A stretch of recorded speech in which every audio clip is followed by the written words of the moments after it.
Hi and welcome to the Active Code podcast, brought to you by Aspire Active Partnerships. I'm Paul Griffiths, and joining me each week on the pod is Luke Johnson. Aspire Active Partnerships is a community of like-minded business leaders who all believe that collaboration in the sports coaching and children's activity sector is essential for success. We've proven that working in collaboration does benefit business growth and essentially helps more children be more active more often. To combat physical inactivity, we need organisations that are performing at their very best. Organisations will only operate to high standards if they are led well. So, if we can focus on developing high quality leaders throughout an organisation, not just at the top, customers will experience higher quality services, which means heightened enjoyment levels and increased levels of physical activity. And if we do this at an early age, we know that we can build the foundations for a more active, happier and healthier life. The Active Code investigates what it really takes to be a successful leader and how organisations can combat physical inactivity. We won't be alone through this journey. We are joined by business owners and experts from our sector, as well as inspirational people from outside our industry. We'll understand the importance of physical activity to our guests, reflect on leadership experiences, and gain thought-provoking insights on how we can crack the Active Code and get more children more active more often. If you like what you hear, please leave us a rating and subscribe wherever you get your pods. Welcome to episode 5 of the Active Code podcast. Today's guest promotes that the first 10 years of a child's life are game-changing in creating a lifelong commitment to physical activity. Eddie Ray, founder and managing director at Progressive Sports, has been supporting schools and communities for over 15 years to inspire, engage, empower and encourage children to lead a healthy, active lifestyle. The success of Progressive Sports in the Staffordshire region led to franchises taking the company to different areas of the UK from 2009, and as a collective, Progressive Sports engages over 75,000 children and young people in physical activity every single week. This engagement comes from in-school curricular and extracurricular activities, out-of-school clubs and holiday courses. In addition to leading the way with Progressive Sports, Eddie is also co-founder at LiveWell. LiveWell helps primary school teachers support their pupils' mental health and well-being through unique online curriculum content and training. Whether through the inspiring physical activity-led programs Eddie and his team deliver through Progressive Sports, or mental health and wellbeing support offered through the LiveWell platform, Eddie's mission is to empower children and young people to be better versions of themselves. Eddie, welcome to the Active Code. Welcome, Luke and Paul. How are you? You all right? Hi Eddie, yeah, all good, thank you. That was one hell of an intro. It was, yeah. At one point I was thinking, it's the bio. Yeah, thanks for joining us anyway, Eddie. Nice, yeah, see you soon. Eddie, I've summarised that into a few paragraphs there. Could you go into a bit more detail of your professional journey for our listeners, please? Yeah, of course, yeah. I mean, professionally, I've been involved in sport, physical activity, the sort of leisure and fitness industry all my life. Started when I left college. As a part-time job, I worked in a leisure centre and then did a little bit of coaching on the side, which I did my FA coaching badge at Cannock College, and I did sports science while I was there. And I suppose they were the early steps of falling in love with actual coaching. Part of the course, we did some coaching qualifications, getting into some schools. And that's really where that journey started, really, in terms of obviously that love for, physical activity. As a child, I was always active. I worked for various companies in those early sort of years, early 20s.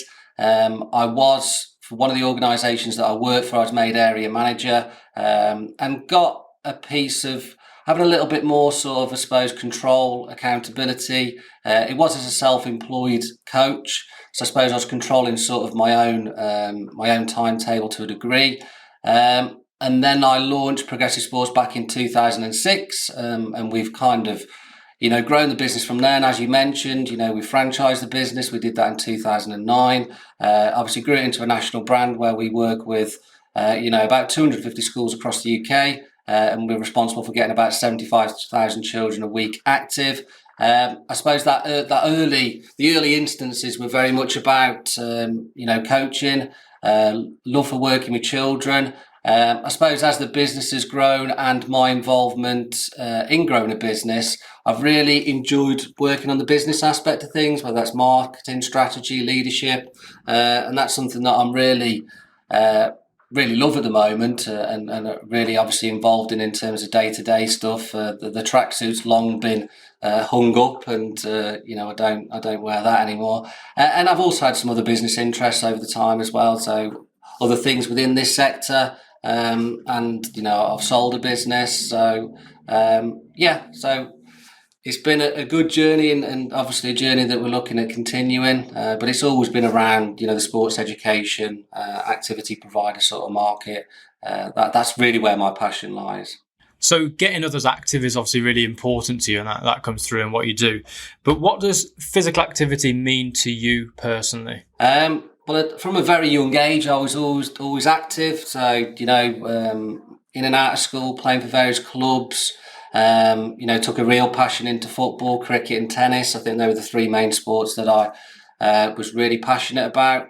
I've always just enjoyed being active. I think, the importance of being physically active. I think it's very important. As humans, we're sort of we're made to move, aren't we? And I think it's important that we do keep active. And there's obviously the social benefits of being involved in it, and also the health and from a well-being aspect as well. It's definitely part of something I like to do, sort of on a weekly basis. Having young children, sometimes it becomes challenging, obviously finding that time to do that. It means a lot really in terms of making sure I'm staying active. And young children have a tendency to help keep you active, Eddie. So aside from that, how do you keep active at the moment? So I still play tennis regularly. So I look to do that at least once a week. I dive into the gym from time to time, and I also get on my bike. So I've got a road bike, mountain bike. Fortunate where we are as well, where I live, we're quite close to Cannock Chase, and there's some good mountain bike trails over there. So they're the ways at the moment that I kind of keep active. It's those three things that I tend to. Is it often quite structured? So would you always kind of plan it into your day, or is it something you do spontaneously? I do try and plan it into my day as much as possible. If I'm going to the gym, I try and build that into sort of the morning routines. If I can get there in the morning, that's definitely my preference. And then obviously playing tennis, getting on the bike, weekends, evenings, when I can grab a little bit of time. But I do try to inbuild it into sort of my week or my day, and block it into my time, because otherwise, obviously, it's quite easy to then not do it or forget to do it. I do try to sort of get into some sort of routine. And obviously now you're saying that your role within the organisation is to be more of a leader, so that obviously the tracksuit's gone. So I think we find that you end up sat down for long periods of time, potentially in the office, stuck behind a desk more than probably you were when you first started out. So the benefits, I guess, are majorly important now compared to when you first started, and also given the fact that we're all getting slightly older. So what are the benefits to you, Eddie, when it comes to physical activity? We certainly can't stop the clock, can we, to be honest, and the time is ticking. Physically, mentally and emotionally, I think they're the sort of key things in terms of the benefits of physical activity. Of course, physically, I want to keep in shape as much as I can, because like Paul said, obviously it's harder to sort of keep them pounds off the older we get. Mentally, I think it's important. If we talk about becoming the best version of ourselves, I think we need to get in the right headspace, and I think as a release as well. Obviously, being physically active, it increases and improves your mood as well, doesn't it? So it gives you that feel good factor. So I think that's a key reason as well, and a key benefit that I like to be physically active. And also the social side of things, so emotionally, obviously connecting with people. And we all know the power of sport. I think we're hopefully seeing that at the moment with the Euros and England's success. It can unite and bring people together in the same way as just going down the tennis club and playing socially. It's, that connecting with people and building relationships. A key really drivers in why I want to be and why I'll continue to be, physically active. And if you're not physically active, Eddie, during let's say a day you've either planned for it and work's got in the way or family commitments and you find yourself not being physically active, what impact does that have on you from a mental, emotional perspective?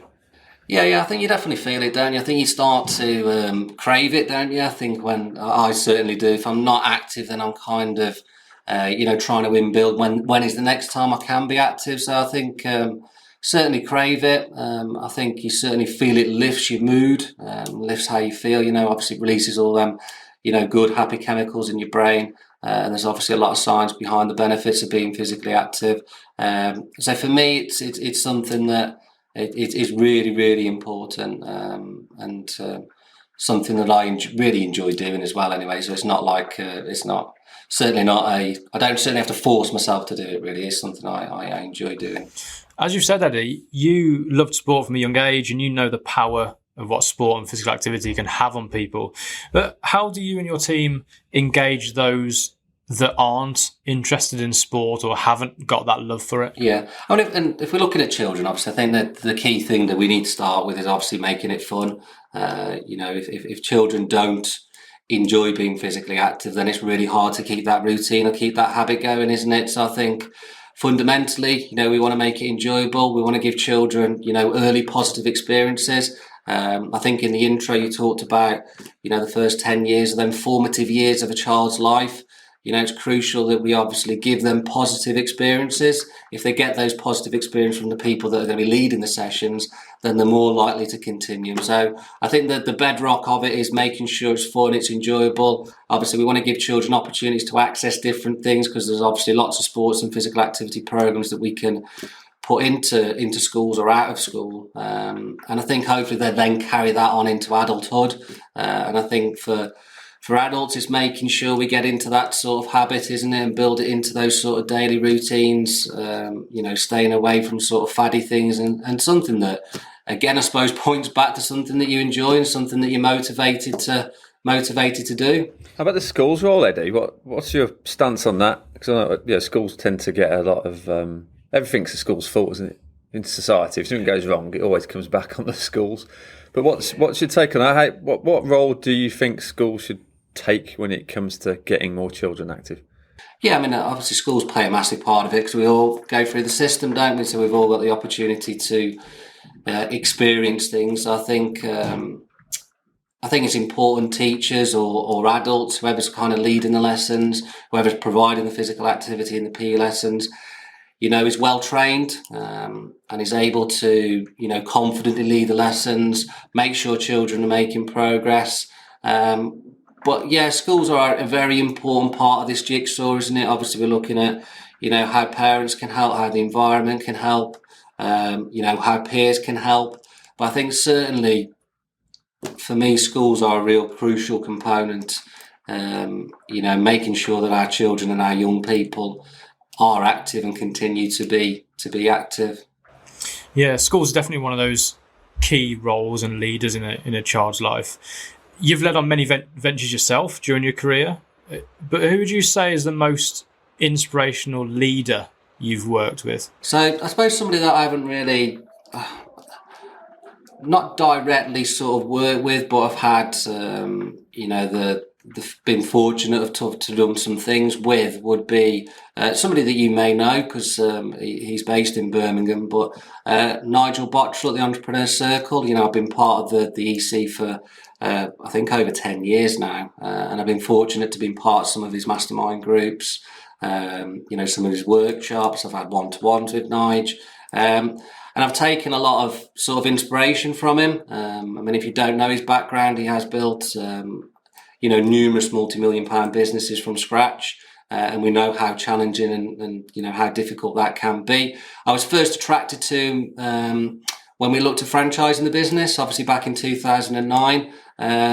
For those that you don't know, Nigel had one of the fastest selling franchised businesses, and I immediately got attracted to that for obvious reasons, and looking at what we could replicate, what we could take from that.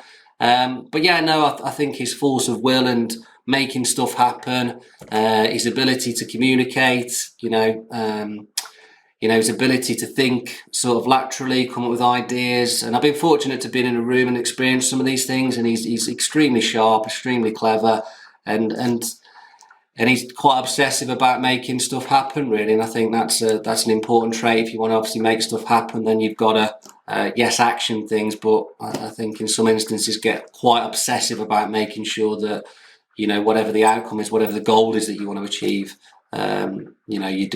you do achieve it. Eddie, you mentioned Nigel there, and as an inspiring leader, I think it's really interesting because we speak to lots of people on this that always have leaders, and a lot of them tend to come from like a sporting context or schools, etc. So really interesting that it's someone actually from a business background and someone's had that success. Do you think as a sector, if we look at this as a kind of children's activity sector, do you think as a sector we could do a lot more to learn from other business leaders in completely different sectors? Yeah, 100%. To be honest, I think, at the end of the day, business is business, isn't it? Really, I suppose whether you're, you're selling sports coaching services into schools, or you're selling widgets, whatever it is you're doing. Obviously, the essence of running a business and everything that goes with that, and operating all those different aspects of running a business. I think for me, it was always trying to, gravitate towards people who are doing what you want to do or achieving what you want to achieve, really, to be honest. And I suppose within our sector, because it's quite a young sector, there probably isn't as many people with a, lengthy track record, sorry. So, yeah, for me, it was always about trying to find those people. And I think the difference between Nigel, because there's a lot of people out there, isn't there, that will proclaim advice and stuff like that. But what I liked about him, he was doing it. He was running a business, so he wasn't just there, standing from a stage telling you what you should do, but not doing it himself. He was doing it himself. He was implementing all these things, doing all this stuff.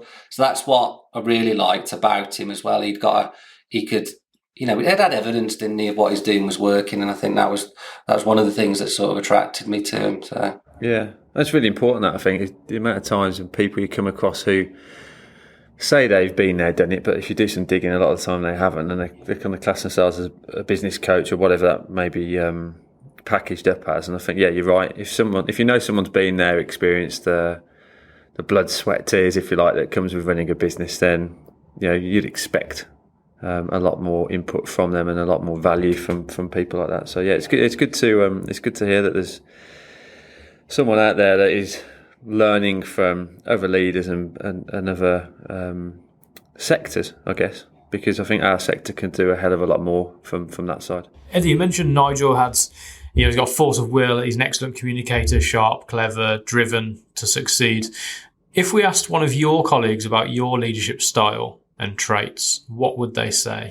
I think that'd sound quite a humble, sort of down-to-earth kind of chap. I'm certainly empathetic as well to their situation as well, and it is about certainly what's best for the team. I always try and put myself in their shoes as well if they've kind of unsure about something, or have got a question or challenged by something or a decision that I've made. I always try and put myself into their shoes. I also obviously want to put trust in people. If I put them in charge of something or ask them to manage something, give them the freedom to do the job, support them, help them, give them the tools as required, but certainly don't want to suffocate them, really, and certainly wouldn't micromanage them. Really just let them get on with it, check in with them and support them and help them. I suppose in terms of how I conduct myself around the office, or in and out of meetings, etc. I certainly try and lead by example. I think I'd like to think that the team would say, I'm hardworking, I've got drive, I'm committed to getting stuff done, I hold myself to account. We've mentioned I'm empathetic as well. And I think they probably would see me, and where I do certainly feel I do fit into the business as well is in terms of visionary stuff. So sort of, I suppose, setting the direction in terms of where we're going. That might be coming up with new ideas, new initiatives, working on big partnerships, whatever it might be, but certainly setting that course as well in terms of where we should be heading as a business. So on that point, Eddie, you say kind of obviously a big transition there, really. If you go back to when Progressive started and that kind of owner delivery type transition, and that transition now into that leadership role where you're very much focused on the strategy, on the big mission and the vision for Progressive. You talked about holding yourself to account. Have you ever had a mentor or coach that hold you to account? So, because I think in a lot of leadership roles, especially when you're a business owner, you end up saying that you hold yourself to account, but it's quite easy at times to say, right, I'm going to achieve X, Y, and Z by the end of next month, and then inevitably things crop up and that slips down the list.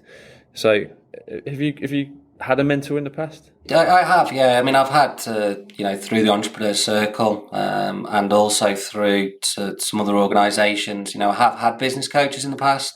Not currently working with anybody at the moment. I think you've got to be honest with yourself sometimes, haven't you? Because you can kind of pull the wool over your eyes and say you're doing these things, but it's up to you to look at yourself in the mirror and actually say, And I think everything in business is your responsibility, isn't it, as a business leader, really, to be honest. And I think it's easy to pass the buck and pass blame and make excuses, or it's the government's fault, or it's so-and-so's fault. But ultimately, we all have to take responsibility as the business leader, don't we? I mean, and everything is our fault, really. And it's some people are quite quick to deflect, aren't they? But I think those people that are willing to, I suppose, stand up to the mirror and face those sort of hard truths, probably are the people that will succeed more than the others. Because I think, and we see that a little bit with our franchise network. To be honest, I think you can't keep deflecting stuff. It's and you can't keep making excuses. And it's it is if it's gonna be, it's down to you, really, isn't it? To be honest, I think that's definitely my thoughts on it. Anyway, just on that network of franchisees that you just mentioned, Eddie, how do you lead and support them to maintain that high quality when they're so spread out over the UK? Yeah, I think in the same way that you'd support a team. Yes, they're more spread out, so obviously I suppose we've got that geographic challenges, but we've got things obviously like Zoom, which we're all obviously very familiar with, but equally we can get in a car and go and support them on their patch. But yeah, it's through training. I mean, they will develop and improve through experiences themselves as well, isn't it? Sometimes you have to walk those hard miles to actually learn yourself, don't you? So I think trying to get the right mindset into them as well, and the importance of sort of that growth mindset, and the absence of fear of failure. And failure is just a process, isn't it, that we're all going to go through as business leaders. So I think, we train, support, we'll bring in speakers, and I suppose try and shift their mind and but I think sometimes they've just got to go through those experiences themselves, haven't they? But we certainly are there to support and there to help in the same respect that you would support sort of team members, really. It's no real different to that.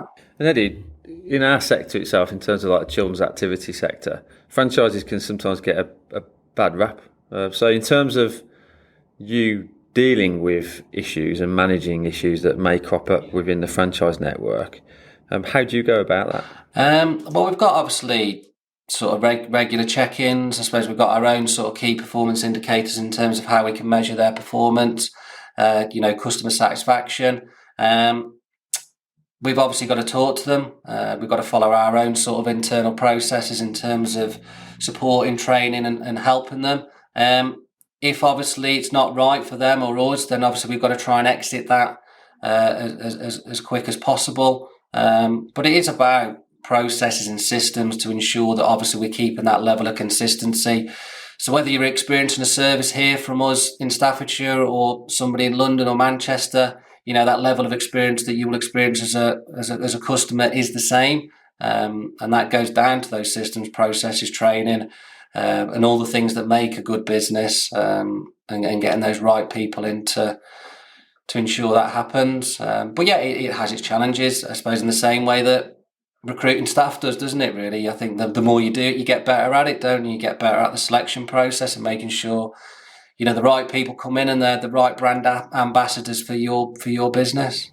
Yeah, and I think with regards to the whole leadership challenge when it comes to running your own business is a challenge, but when it comes to obviously managing that franchise network, it's a great effort. I know a few of the franchisees around the country are really good guys, are in it for the right reasons, and you've done a really good job on that front. It's got to be a challenge doing it on your own though, as a sole business owner. Yeah, I mean, we've obviously got people that head office that help. The ops manager, sales managers, franchise manager. We all muck in and support and help, and get out there and obviously help the network. It's not a huge network, so it's not obviously like we're managing 30, 40, 50, 100 individuals. It's certainly manageable in terms of the size it is at the moment. So yeah, I mean, it's certainly manageable. And aspirations for the future? Yeah, I mean, I think we'll continue to sort of push it, continue to grow it. Again, it points back to the right people, though. It's obviously making sure we get the right people into the network that understand and doing things for the right reasons. I think you mentioned that, really. I think that's a crucial thing, really, that they buy into our values as a business. They buy into why we do what we do and why we're passionate about that. So it is selecting those right people and the right people for our industry. I think it is very much sort of a vocational business, isn't it? I know I wouldn't call it a lifestyle business, but I think well, for some of them it can be, but I think it is, you get into what we do for the love of working with children, making a difference, impacting on children's lives through physical activity. I don't think you get into it to make loads and loads of money, because I think that's you're starting from the wrong point, and I think I'd question whether you're the right person as well. Yeah, I completely agree. Obviously, we've just come through a pandemic. It might be the obvious response to this, or you may surprise us, but what's your biggest leadership challenge been to date? Yeah, I think being a leader is a challenge anyway, isn't it?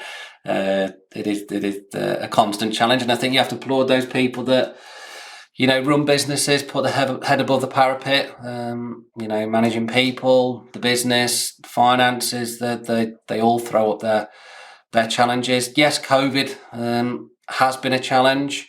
I think we probably acted quickly with the support, obviously, the network and the support of other people that we know. I think we acted quickly, did the right things very, very quickly that we needed to do. I'd say it probably hasn't been our biggest challenge, though. I think probably our biggest challenge would be something that really sticks in my head. A couple of years after we franchised the business in 2011, anybody that's gone down the route of franchising knows it requires heavy investment into not just obviously preparing the business to be a franchised business, but also obviously the continuous funds that need to go into marketing to attract franchisees. And there was a period in 2011 where we probably were very close to losing the business. Just ran out of cash.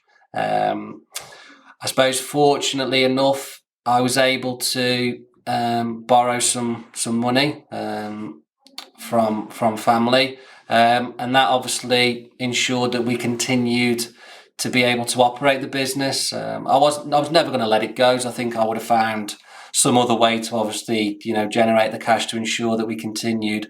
But through that period, there was a period of probably 6 to 12 months where I was paying myself less than the people that we employed. But the reason I was doing that is because I believed in it and I knew we'd make it eventually. And I think there's lessons in that as well, isn't there? Sometimes that you've got to, if you really believe in something and you really think you're going to make it happen, that perseverance and determination to ensure that does happen. Because we all hit bumps in the road, we all hit challenges, don't we?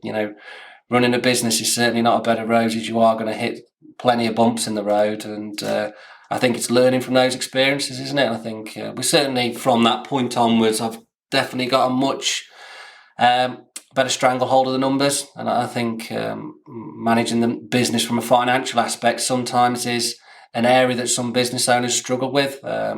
I'm kind of not a numbers person, so I'll push it to one side and I'm not going to bother.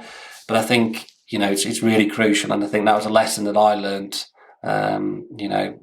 just about 10 years ago now, that was, yeah. And in terms of, you mentioned finance then as an area that you've probably developed. Is there anything in particular at the moment that you're working on to become a better leader?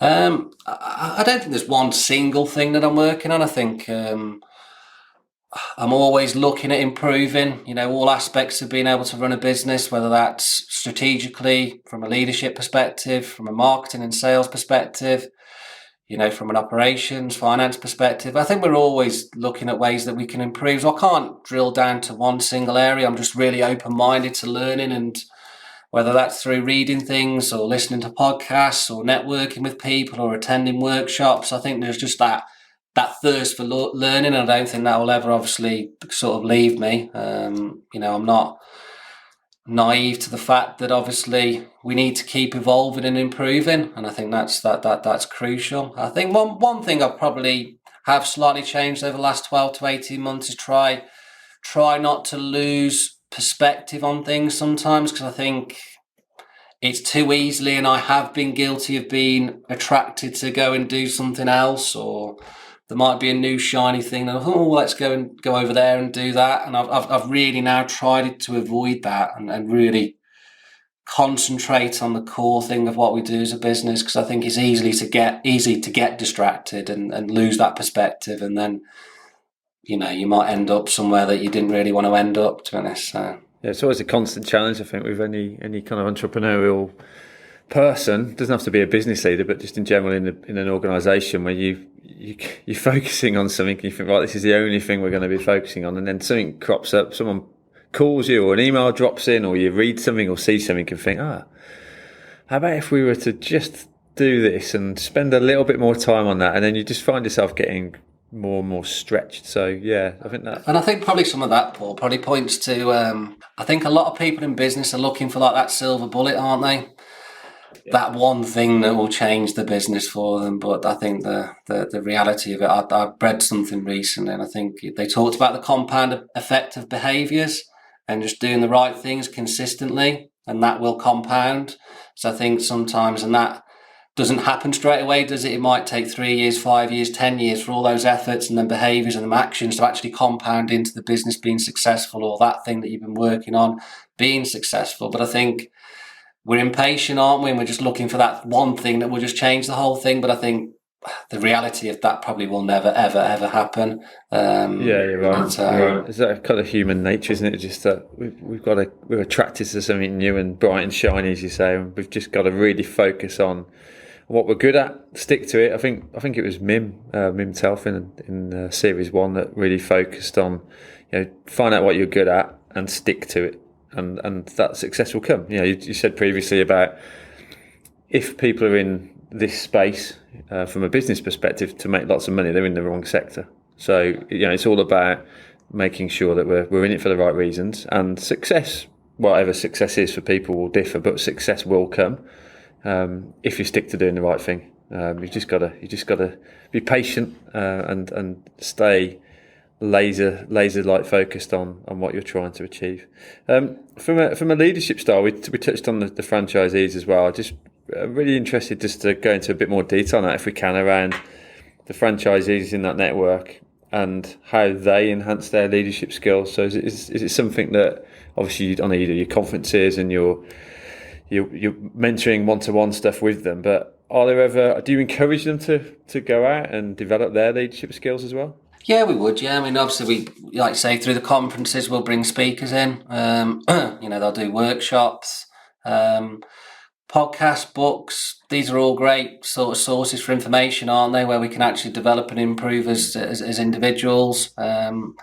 So I think they're the key things, really. I think you've got to be open-minded, haven't you, and want to learn and want to take on information. And I think that curiosity and thirst for learning is an important trait. And I think we certainly try and encourage it, because I think it's very, very important. And I think if we start to unpick successful people, I think they will definitely be growth-minded, reflective. They'll be holding themselves to account.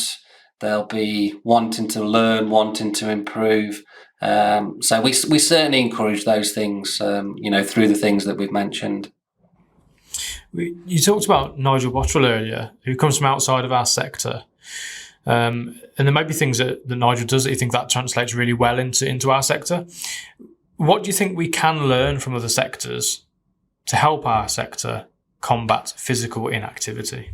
Our sector has moved on. I think over the years, I think certainly things have really improved from a professionality point of view. You know, the sector is a lot more mature than what it was. I think if we remember back, really, I suppose it's the early 2000s, I suppose, is when the first instances of organisations like us started to crop up, really. And I think, so that's about 20 years ago. So I think it's still a very young industry. I think the business leaders are starting to mature with that.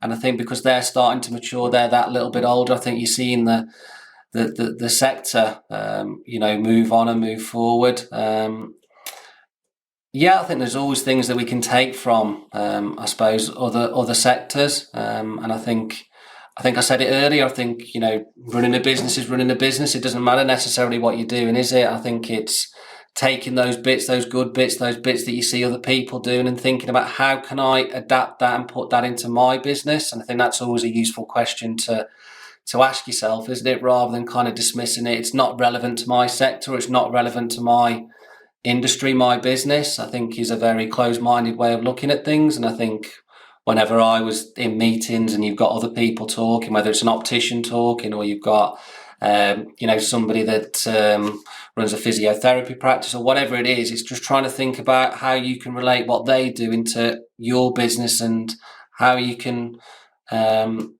improve things that you do. So I think just be open-minded, really, and listen to other people, because there'll be certainly things that you can transfer across into your business, really. And you said that you recommend books, podcasts, courses for your franchisees to help them develop as leaders.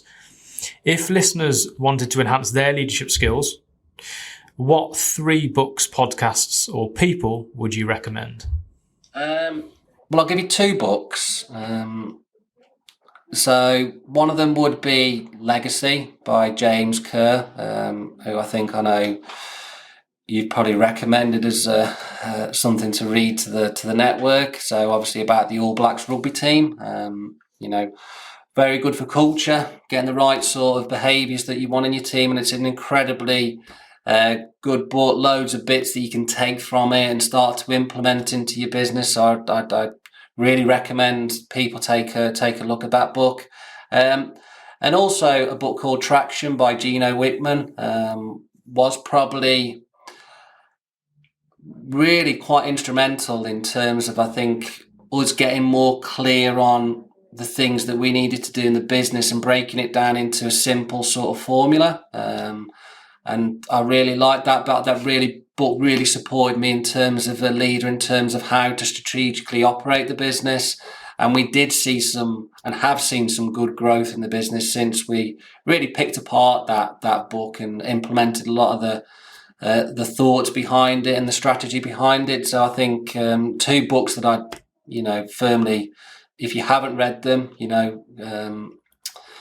get your app out and obviously check out at Amazon. I think in terms of a podcast, something that I've been listening to for about 12 months now is a chap called Stephen Bartlett, The Diary of the CEO. I think I'm sometimes in awe with him, because I'm just thinking, you're so young and you're so wise, and I'm just he's incredibly thought-provoking guy. He has some really good guests on, articulates his point incredibly well. Some of you will know he's going to be, he's going to be one of the judges on Dragon's Den. So I think his profile will kind of probably explode once he gets onto TV. But I think he does a really good podcast. Loads of good people that have been on there. Loads of good business leaders, people from sport, music, film, etc. So, 2 books and a podcast for the listeners. Do you reckon you've got a book in yourself, Eddie? Well, you say that.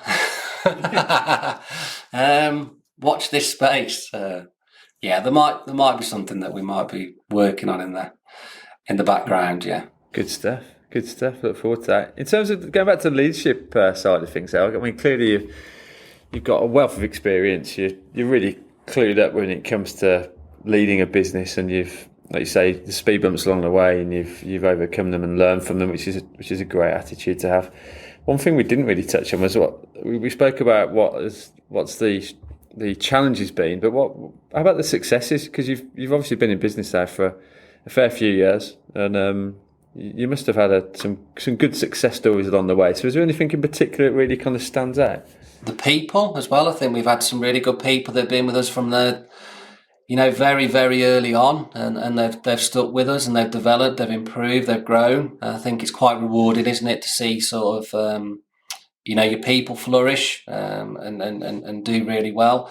I suppose our first franchisee was incredibly important to actually, taking that first step, but also he really did really well and still is our top performing franchisee, which is Kevin down in London. I don't think he probably realises how important it was that he come on at that stage and actually, was very successful, because he gave us that poster boy we was looking for, if you like, somebody that we could say, look, it's not us saying it, somebody else has actually been through the system, the process of training, and is successful. So I think that was incredibly important that our first franchisee really took off and did really well. So that was a pivotal moment in the business. I'm sure there's been lots along the way. I think launching new products, new services, having success with marketing campaigns, seeing the business grow. And as I said, seeing those people in the business flourish. And I think if people are sticking around as well, I like to think as a leader we're doing something correctly, and as a management team we're doing something correctly if staff are sticking around and they're flourishing within the business. It sounds like Kevin's got the winning formula down in London then. What key things does Kevin do that you think has helped with that really good success? I think he's obviously followed the system that we've created. I think maybe, again, it's pointing back to maybe it's human nature. Maybe some people think, although I'm buying into something, I might know better, or I want to try it a different way, and maybe not following the blueprint that's been written. That maybe would be one thing. I think also he's got traits, isn't it? It's sometimes a lot of this stuff's hidden as well, isn't it? You don't know sometimes how determined somebody is, or how good a problem solver they are, how hungry they are. You sometimes don't know these things, do you, really, to be honest? And you think on the surface of it, you got a good CV, good track record, off we go. But sometimes that doesn't always happen, and sometimes things surprise you. I think it's a lot of stuff that goes on inside there or in your gut that it's hard to unpick that, isn't it, in kind of a selection process. But yeah, he's certainly got obviously the right traits to make him successful, and that's obviously helped him in his journey. And to those organisations out there that are in the sector that we operate in, what advice would you give to those people that have maybe just started out, maybe a bit of a startup, and they're looking to enhance their operation within our sector to get more children active?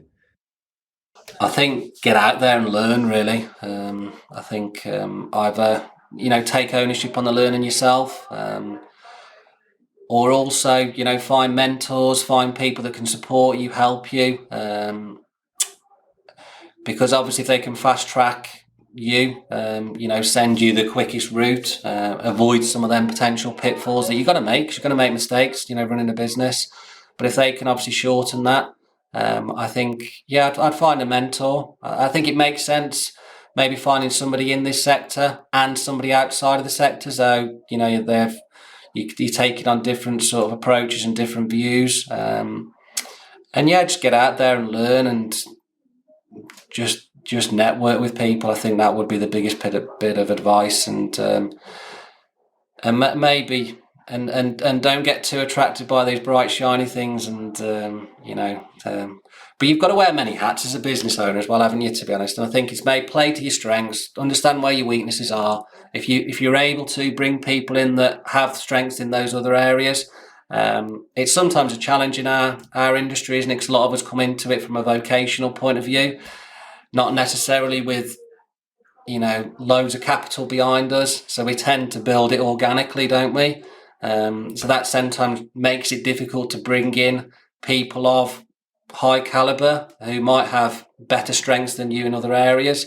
But I think it is important you understand your own strengths and weaknesses as a leader and try and fill them. Our final question that we ask everyone, Eddie, the golden question, is what advice would you offer organisations to get more children more active more often and to crack the active code? It's a big question. It's and a question I hope that we certainly find the answer to that, because I think the importance of getting more children more active more often is incredibly important, and it's something that we're all trying to work hard to achieve. I think one of the big dominoes I do feel in order to do this is I feel we need to make PE a core subject. I think it's still not taken, I think, seriously enough in some schools or by some leaders. And I think sometimes that makes it challenging, doesn't it, to get more children more active more often if it's not something that somebody believes in. I think if it became a core subject up there with English and maths, you couldn't avoid it then, could you? And if that does happen, obviously we need to ensure what's being taught in schools is high quality, whether that's by teachers, or by organisations like ourselves. But I think that would go a huge way to obviously achieving that goal. And also I think there's the softer skills that get developed there as well, isn't there?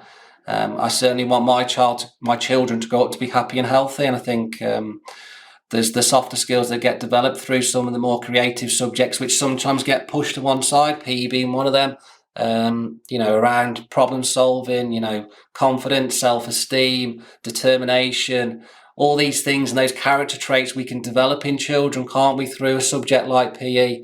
So I think it has lots of other benefits, and I think that would be quite a biggie, really, if that was to happen, and hopefully it does. It will take a lot of lobbying and stuff like that, but I don't know what your thoughts are, guys, but I think that will be quite a big thing if that could happen. I think it brings in the accountability side of things if it's a core subject and people are accountable for it.